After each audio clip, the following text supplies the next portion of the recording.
En titre, nous sommes au téléphone à présent avec la députée Europe Écologie Les Verts de Paris, Cécile Duflot. Bonjour.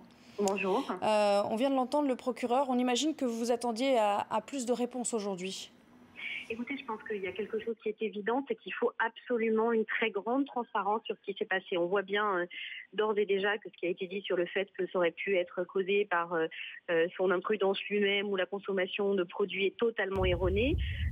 Et il faut dire à quel point c'est grave. C'est dans l'histoire de notre pays très très rare que sur des mobilisations écologiques, il y ait eu des morts. La dernière fois, c'était Vital Michelon en 1977 contre le projet de Crest-Malville. Donc c'est un authentique drame. On ne peut pas accepter ce qui s'est passé. Et donc il faut évidemment une très grande transparence sur les faits tels qu'ils se sont déroulés dans la nuit de samedi à dimanche. Et à cet effet, vous appelez de vos voeux une enquête complète sur les agissements des forces de l'ordre ?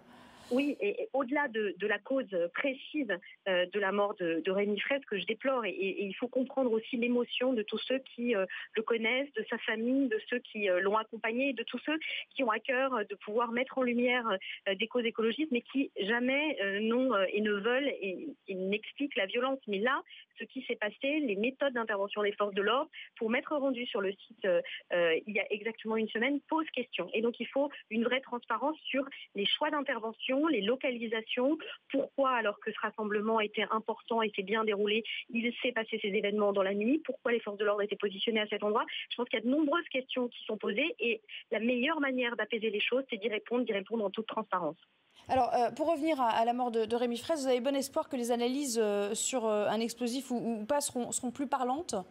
En tout cas, ce qui est sûr, c'est qu'on voit bien qu'il est mort des conséquences d'une explosion. Donc c'est quelque chose d'extrêmement violent, de pas acceptable, je le redis, c'est très rare en France et c'est une bonne chose.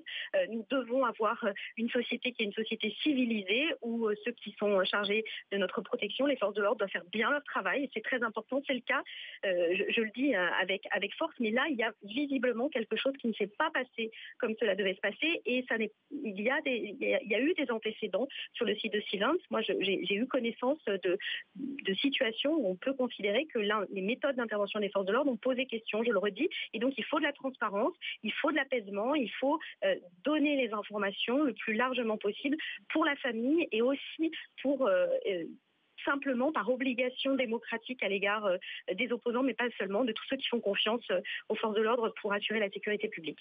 Merci beaucoup Cécile Duflot d'avoir réagi sur l'antenne d'ITélé en direct cet après-midi.